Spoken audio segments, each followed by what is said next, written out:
Assalamualaikum warahmatullahi taala wabarakatuh. Apa kabar anak-anak? Sehat?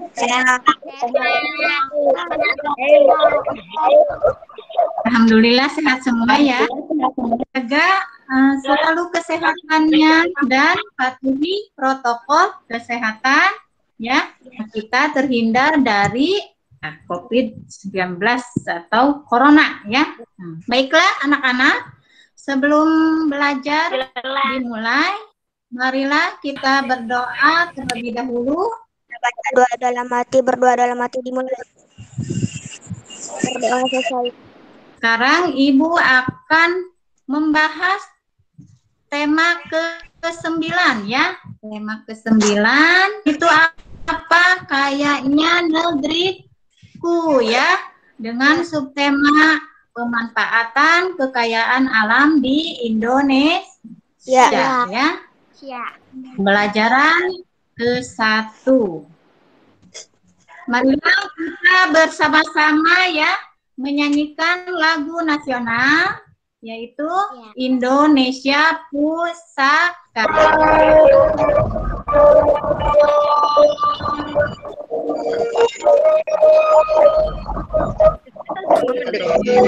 Indonesia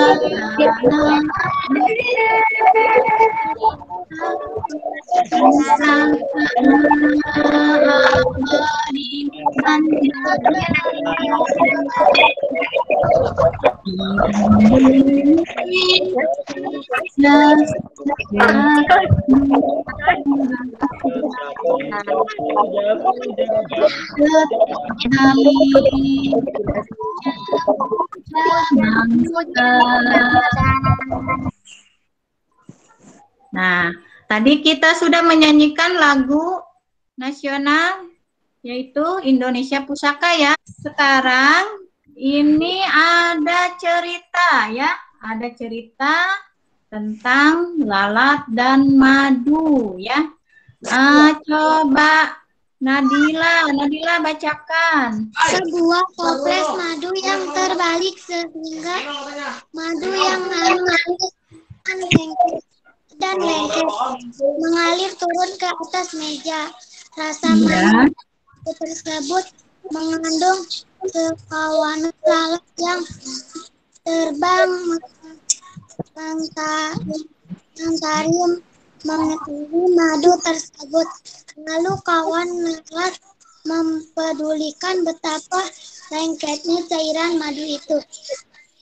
Lalat-lalat tersebut dengan cepat terbalut cairan madu dari kaki, kepala, dan sayap-sayap. Mereka melengket menjadi satu. Akhirnya mereka tidak bisa lagi menarik kakinya keluar dari cairan lengket itu dan mati karena sifat rakus mereka. Nah, ya, tadi sudah dibacakan ceritanya oleh Nadila. Kasih tepuk tangannya dong. Yuk, lihat tangan. Apakah ada yang tahu pesan moral dari tabel di atas? Cerita di atas apa? Tentang apa? Lalat dan madu.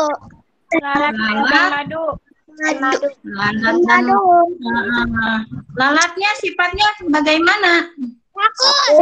Rakus, betul ya. Nah, jadi jangan ditiru ya sifat lalat yang rakus, itu nggak boleh rakus ya. Baiklah, kita lanjutkan. Tujuan pembelajaran kita hari ini yang pertama ya mengaitkan berbagai sumber energi, perubahan bentuk energi dan sumber energi alternatif dalam kehidupan sehari-hari ya. Terus kita merancang laporan hasil pengamatan dan penelusuran tentang berbagai perubahan bentuk energi dengan benar. Ya. Terus yang ketiga membandingkan karakteristik ruang dan pemanfaatan sumber daya alam untuk kesejahteraan masyarakat dari tingkat kota, kabupaten sampai tingkat provinsi dengan benar ya. Terus menyimpulkan hasil identifikasi karakteristik ruang dan pemanfaatan sumber daya alam untuk kesejahteraan masyarakat di tingkat kabupaten sampai tingkat provinsi ya. Terus kalian menelaah informasi dari tokoh ya, atau dari teman, dari orang tua melalui wawancara menggunakan daftar pertanyaan dengan benar ya. Terus kalian mengerjakan LKPD yang Ibu akan berikan dan kemudian di-share ya di WhatsApp group ya. Sekarang coba kalian perhatikan ya, perhatikan di sini ya, banyak sumber energi di sekitar kita ya.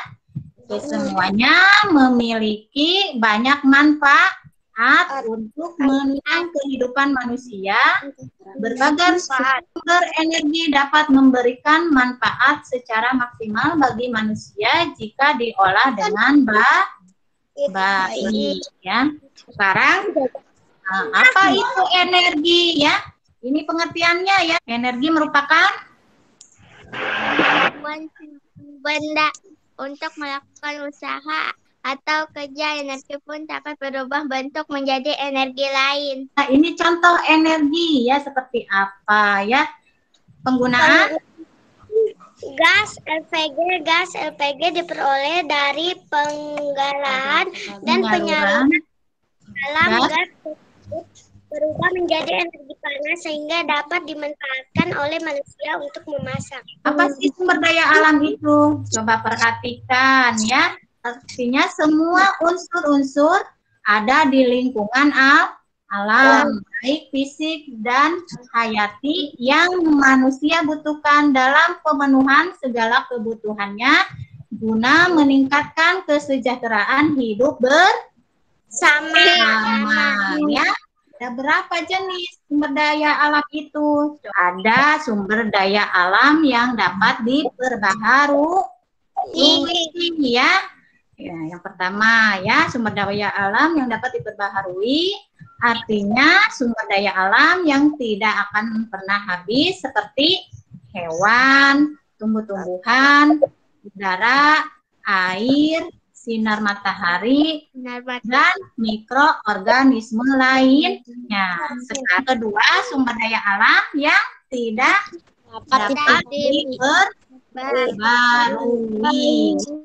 Sumber daya alam yang mempunyai jumlah yang terbatas ya. Hal ini dikarenakan proses pembentukannya membutuhkan waktu yang sangat lama, sehingga apabila digunakan terus-menerus akan habis.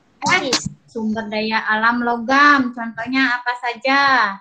Emas, perak, mangan, pasir besi, platina, tunggal, timah, dan banyak lagi ya. Iya. Sekarang contoh yang ketiga, sumber daya alam industri. Contohnya berlian, belerang, fosfat, gamping, batu asbes, ya. Dan kerjakan dengan ini kelompok ya, sumber daya alam yang dapat diperbarui di sekitar lingkunganmu. Hasil pertanian apa saja? Hasil peternakannya apa? Sapi, ayam, kuda, kerbau, sapi. Iya. Betul ya, masih banyak ya. Kita amati peta di bawah ini ya. Bisa membedakan enggak ini yang ada di dalam peta? Yang ada di dalam peta kira-kira ini termasuk sumber daya alam yang dapat diperbarui atau sumber daya alam yang tidak dapat diperbarui, yang mana? Dapat diperbarui. Kita amati peta di bawah ini ya. Coba bedakan ya, mana apakah ini sumber daya alam yang dapat diperbarui atau sumber daya alam yang tidak dapat diperbarui. Tidak dapat diperbarui. Di sini Ibu akan menjelaskan prinsip pemanfaatan sumber daya alam ya. Kelestariannya ya. Kelestariannya itu apa ya? Sumber daya alam memang digunakan dalam jangka waktu yang panjang sehingga perlu terpelihara kelestariannya ya. Terus ini ada memperbaharui ya. Memperbaharui di sini adapun kegiatan yang dapat dilakukan untuk memperbarui sumber daya alam adalah reboisasi, penanaman kembali ya, penangkaran hewan atau tumbuhan ya, penanaman ladang secara bergilir dan pengolahan tanah pertanian yang baik. Ada prinsip pemanfaatannya yang selektif. Selektif itu apa? Selektif itu yang dilakukan dengan membuat perencanaan yang matang dalam menggunakan sumber daya alam karena harus sesuai kebutuhan ya, tidak berlebihan. Yang terakhir penghematan seperti halnya selektif dalam menggunakan sumber daya alam bukan perencanaan yang matang sehingga tidak terjadinya pemborosan yang akan mengganggu kuantitas atau kualitas dari sumber daya alamnya. Ini untuk kesimpulannya ya, kesimpulan yang tadi sudah kalian pelajari ya melalui PowerPoint atau PPT yang sudah Ibu share ya. Nah, coba apa yang kamu pelajari hari ini? Ada yang tahu nggak? Energi sumber daya alam, peta dapat dipengaruhi dan sumber daya alam. Terus ada sumber daya alam ya. Daya alam apa? Yang dapat diperbarui dan yang tidak dapat diperbarui ya. Ya. Tadi melihat apa? Melihat gambar apa? Gambar ya. Manfaat apa saja yang kamu ambil melalui pembelajaran hari ini? Manfaatnya apa? Dapat mengetahui manfaat sumber daya alam di lingkungan sekitar. Nanti ya di rumah kalian ini ya diskusikan bersama teman kelompoknya ya melalui wawancara apa saja yang termasuk sumber daya alam. Berikan contoh-contohnya ya, yang termasuk sumber daya alam yang dapat diperbarui dan sumber daya alam yang tidak dapat diperbarui di lingkungan rumahmu ya, di lingkungan rumah kalian apa saja. Nanti sama kelompoknya didiskusikan ya, hasilnya sudah ditulis di LKPD, kemudian share hasil wawancaranya di WhatsApp grup ya. Nah, baiklah untuk pembelajaran hari ini Ibu cukupkan. Semoga apa yang kalian pelajari hari ini bermanfaat ya. Pimpin doa mau pulang ya. Sebelum pulang, mari kita baca doa bersama-sama. Berdoa dimulai. Baiklah anak-anak ya.